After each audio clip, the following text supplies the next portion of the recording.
Хаан банк болон тогтвортой ноос ноолуурын эвсэл хамтран бүтээв.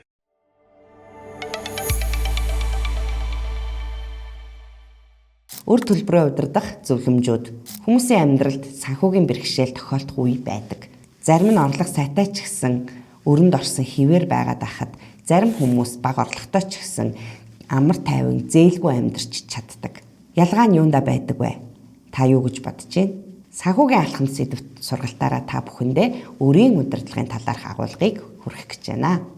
Зээлээ төлөх хугацаа болсноо мартаад торгуул төлж байсан тохиолдолд танд бий юу?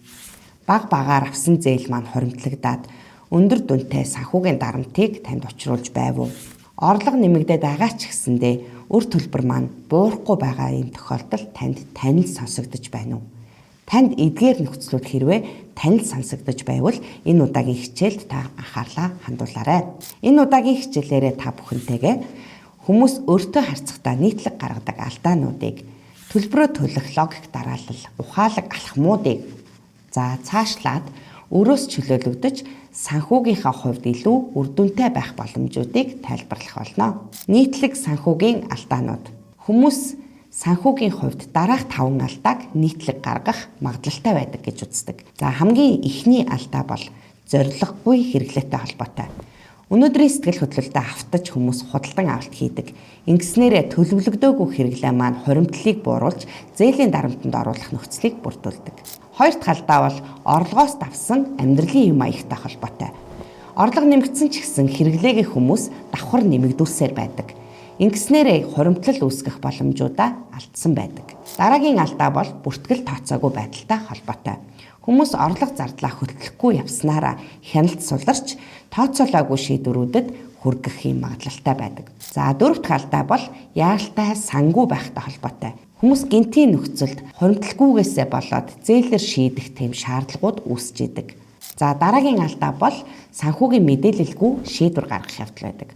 Хүн нөхцөлийг сайн шалгаж үзэлгүйгээр, нэгтлэлгүйгээр зээл авснаасаа болоод эрсдэлд орох тэм нөхцөлийг бүрдүүлж болдог. Эдгээр 5 алдааг авч үзэхээс гадна үр төлбөрөө цаашид хариуцлагатайгаар удирдах 6 алхмыг та бүхэнтэй хуваалцъя. Хамгийн эхний алхам бол өөрийнхөө бодит байдлыг тодорхой болгох. Хүмүүс бүх үр зээлийн үлдэгдэл хугацаагаа нэг хүснэгтэнд оруулаад бүрэн зураглал гаргаж төлөвлөх нь илүү үр дүнтэй байдаг. Нэгэн зэрэг харьцуулан харж төлөвлөж чадах юм бол эндээс өндөр хүүтэй хэрэглээнийхээ зээлүүдийг төрүүлж төлөх юм эренб дарааллаа олж харах юм боломжтой болдог. Дараагийн алхам бол төлбөрийн эренбэ зөв тодорхойлох гэдэг алхам байдаг. Нэгдүгээр хамгийн бага өрөөс эхэлж зээлээ хаах зарчмаар төлж болдог.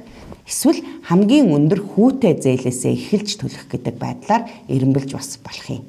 Гурав дахь алхам бол сарын тогтмол төлөлтөө хийж явах графикийг тодорхой гаргах гэдэг юм зөвлөмж байдаг. Орлоготой нийцүүлээд орох мөнгөн урсгалынхаа хугацааг бодолцож үзээд сар бүр төлөх боломжтой хэмжээгээ зөв оновчтой тодорхойлж зөв өдөр тохируулах айгүй чухал. Төлбөрөө тогтоож байгаа хугацаагаа бас банктайгаа тохироод автомат гормоор төлөхөөр болох юм бол илүү хариуцлагатайгаар төлбөрөө төлөх боломжуудыг маань бүрдүүлж өгөх боломжтой болдог. Дөрөв дахь алхам бол давхар зээлээс зайлсхийхтэй холбоотой. Нэг зээлээ бүрэн дуусгах хүртлээр нэмэлт зээл авахгүй байх зарчмыг баримтлаад явах юм бол илүү үр дүнтэй байх боломжтой гэж зөвлөдөг. Тав дахь алхам бол хэрэгцээгүй зардлах хянаад аль болох үр төлөлтөндөө илүү их анхаарлаа хандуулад явах юм бол хүмүүст хуримтлал гарч ирэх бас өргөө амьдрах боломжийг илүү бүрдүүлэх боломжтой. 6 дугаар алхам бол санхүүгийн шийдвэрээ мэдээлэл дээр үндэслэн гаргах. Зээл, хөрөнгө оруулалт, худалдан авалт бүртээ аль болох судалгаа хийж үзчихвэл илүү үр дүнтэй байх боломжтой.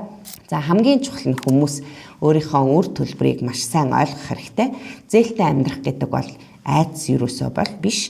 Харин ухаалаг төлөвлөлтийг хийж чадах юм бол энэ бол ухаалаг алхам байх боломжтой гэж үздэг. Эрсдлээ мэддэг хүн бол итгэлтэйгээр ирээдүйдээ алхах юм боломжуудыг бүрдүүлдэг. Тийм болохоор аль болох санхүүгийн хяналттай, зорилготой, эрхчлөөтэй байхын үндэс бол сайн төлөвлөлттэй холбоотой гэж үздэг.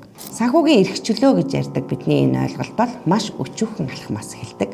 Үүнд орлого зардлаа бичиж тэмдэглэх, өрийн жагсаалтаа сайтар гаргах, За хамгийн боломжтой өөрөөсөө эхэлж төлбөрөө төлдөг байх, давхар зээлээс аль болох татгалзах, мөн түнчлэн хуримтлал үүсгэдэг байх гэдэг зүйлүүдийг зөвлөдөг байна. Өнөөдөр хийж байгаа ухаалаг санхүүгийн алхам бол таны маргаашийн чөлөөтэй тайван амьдралын маань үндэс болдог. Өрийг удирдах чадна гэдэг нь зөвхөн тоог удирдах асуудал биш. Хүний өөртөө итгэх итгэл амьдралаа хянах эрх мэдэлтэй салшгүй холбоотой юм шүү. Та бүхэнд амжилт хүсье.